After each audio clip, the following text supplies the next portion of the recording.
అందరికీ నమస్కారం.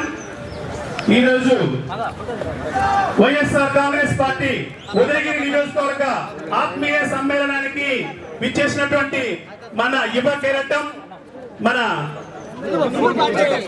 ఆత్మీయ అతిథి శ్రీ బైరెడ్డి సిద్ధార్థ రెడ్డి గారిని వేదిక మీదకి రావాల్సిందిగా అందరూ ఒకసారి చప్పట్లతో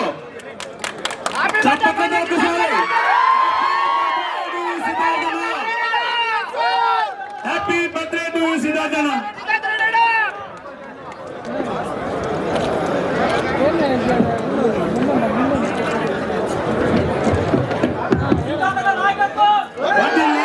happy birthday to Byreddy Siddharth Reddy.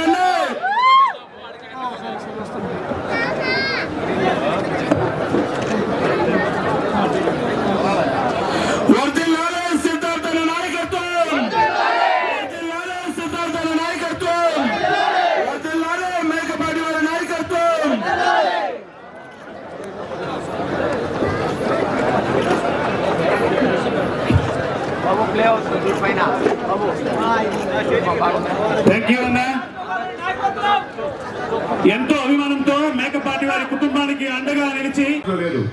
వారు గడప గడప తిరుగుతా ఉంటే వారితో తిరిగేటటువంటి మేము ఎక్కడా ఒకటి ఇక్కడ కూర్చుంటున్నాం కానీ సార్ మటుకు ఎక్కడా కూర్చున్న దాఖలాలు లేవు. అంటే వాళ్ళ ఉన్నటువంటి ఖచ్చితంగా ఉదయగిరిలో ఎమ్మెల్యేగా పోటీ చేయాలి. మన ఫ్యామిలీలో ఎవరో ఒకరు మనం పోటీ చేయాలి ఖచ్చితంగా. ఉదయగిరి ప్రజలు మనల్ని నమ్ముకొని ఉన్నారు. ఈ మధ్యలో మనం ఉదయగిరిని వదలకూడదు, వాళ్ళకి అన్యాయం చేయకూడదు.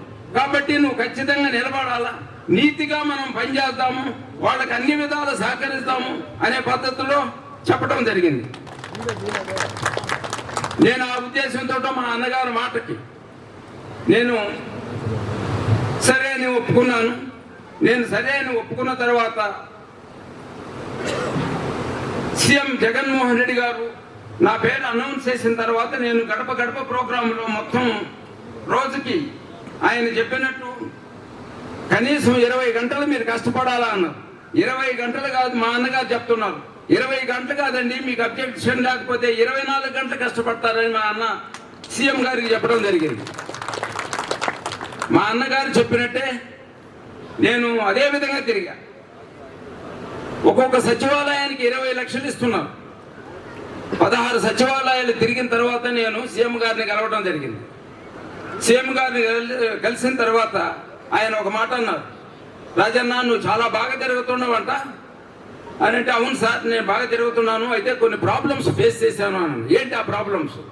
నేను తిరిగే టైంలో కొంచెం వర్షాలు పడ్డాయండి, ఆ టైంలో కాలనీస్లో రోడ్లు డ్రైన్స్ లేక చాలా ఇబ్బందులు పడుతున్నారు అని చెప్పా.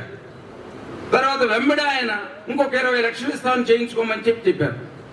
ఆ విధంగా ఏ కాన్స్టిట్యున్సీలో జరగల, ఒక్క ఉదయగిరికి జరిగింది, లేకపోతే ఇంకా ఒకటి రెండింటికి ఏమైనా జరిగిందేమో తెలియదు. ఆ విధంగా సీఎం గారికి ఆయన ఒక నెలకే నేను ఆయన దగ్గరికి పోయి ఈ విధంగా చెప్పిన తర్వాత ఆయన ఇంకొక మాట అన్నాడు, పులివెందల ఫస్ట్ మెజారిటీ వస్తుంది స్టేట్లో, సెకండ్ మెజారిటీ నీది రావాలి ఖచ్చితంగా అని చెప్పారు. అంటే ఉదయగిరి ప్రజల మీద ఆయనకు ఉండే నమ్మకం అలాంటిది. నేను ఇంకొకటి చెప్తున్నాను, ఇక్కడికి వచ్చిన ప్రతి ఒక్కళ్ళు కూడా ఉదయగిరికి ఒక లీడర్స్ లాగానే అనుకుంటున్నా. మీరు గట్టిగా సహకరిస్తే నేను ఆయన చెప్పినట్టు ఆయన మెజార్టీ తర్వాత మందే మెజార్టీ వస్తుందని గ్యారెంటీగా చెప్తాను. తర్వాత మనకు మధ్యలో ఒక ఎంపీ క్యాండిడేట్ ఒక ఆయన వచ్చాడు, వేమిరెడ్డి ప్రభాకర్ రెడ్డి అని. ఆయన ఎంపీగా రాజ్యసభ మెంబర్గా అయ్యేదానికి దాంట్లో మా అన్నగారి సహకారం కూడా ఉంది. ఆ విధంగా వచ్చిన వ్యక్తికి జగన్మోహన్ రెడ్డి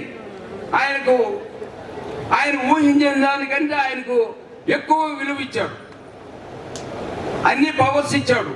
నెల్లూరు జిల్లాలో మంచి అంటే నంబర్ 1గా ఉండే పద్ధతిలో ఆయన పెట్టడం జరిగింది. ఆ పెద్ద మనిషి మరి ఏమీ ఆయనకు అంత మర్యాద ఎక్కువైపోయిందా, అజీర్ణం చేసిందో ఏమో మరి, ఉన్నట్టు ఉండి నేను పార్టీ మారడం జరిగింది. అయితే అదే కాకుండా ఆయన రియల్ లైఫ్లో కూడా ఏమాత్రం క్యారెక్టర్ లేదు. అదేవిధంగా రాజకీయంలో కూడా క్యారెక్టర్ లేకుండా ప్రవర్తించాడు. ఇటువంటి క్యారెక్టర్ లేని మనుషుల్ని ఏ విధంగా చూడాలో మీరే అర్థం చేసుకోండి. మనకు విజయసాయి రెడ్డి చాలా మంచి వ్యక్తి, ఎంపీగా ఆయన నిలబడుతున్నాడు. తర్వాత నాతో పోటీ చేయబోయే వ్యక్తి, అతను అమెరికాలో ఉంటాడు. అమెరికాలో ఉండే వ్యక్తి కావాలో, ఇక్కడ మీకు ఎప్పుడు మీ కళ్ళ ముందు ఉండే వ్యక్తి కావాలో మీరే ఆలోచించుకొని ఏదైనా న్యాయం మీరే చేయండి. కాబట్టి జగన్మోహన్ రెడ్డి గారు పాలనలో ప్రతి ఒక్కళ్ళు, కాబట్టి నాకు ఎమ్మెల్యేగా నాకు విజయసాయి రెడ్డి గారికి ఎంపీగా మంచి మెజార్టీ తీసుకొచ్చి మనం జగన్మోహన్ రెడ్డి గారిని అదే స్థానంలో గుర్తుపెట్టుకోవాలి. ఆ విధంగా చేసిన రోజు మన ఆంధ్రప్రదేశ్ సస్యశ్యామలంగా ఉంటుంది, బీదరికం అనేది ఉండదు, అన్ని విధాలా బాగుపడుతుంది. కాబట్టి మీరు అందరూ ఆలోచించి మంచి డెసిషన్ తీసుకొని జగన్మోహన్ రెడ్డి గారిని ఆ స్థానంలో నన్ను ఎమ్మెల్యేగా గెలిపిస్తారని ఆశిస్తూ సెలవు తీసుకుంటున్నాను. బెంగళూరులో ఏర్పాటు చేసినటువంటి ఈ ఆత్మీయ సమావేశానికి ఇచ్చేసిన వేదిక మీద ఉన్న పెద్దలకు, ముఖ్యంగా మేకపాటి రాజగోపాల్ రెడ్డి గారికి, వారి కుటుంబ సభ్యులకు, ఉదయగిరి నియోజకవర్గ నాయకులకు, ఈ కార్యక్రమానికి ఇచ్చేసినటువంటి వైఎస్ఆర్ కాంగ్రెస్ పార్టీ నాయకులకు, కార్యకర్తలకు, వైఎస్ జగన్మోహన్ రెడ్డి గారి అభిమానులకు, ముఖ్యంగా ఇక్కడికి ఇచ్చేసిన యువకులకు అందరికీ నా హృదయపూర్వక నమస్కారాలు తెలియజేస్తున్నాను. మేకపాటి రాజగోపాల్ రెడ్డి గారు అన్న, నిజంగానే మీరు ఇందాక తక్కువ సేపు మాట్లాడినా కూడా మీరు మాట్లాడిన ప్రతి మాట కూడా మీ గుండెల్లో నుంచి వచ్చిన మాటనే. కాబట్టి మనం రాజకీయంగా గెలిచాలంటే ఏమేమో వాగ్దానాలు చేయాల్సిన అవసరం లేదన్నా, నిజాయితీగా మీరు చెప్పిన మాటలే మిమ్మల్ని గెలిపిస్తాయని కూడా ఈ సందర్భంగా నేను తెలియజేసుకుంటున్నాను. ఎందుకంటే నాకు మేకపాటి కుటుంబం అంటే ప్రత్యేకమైన అభిమానం, గౌరవం.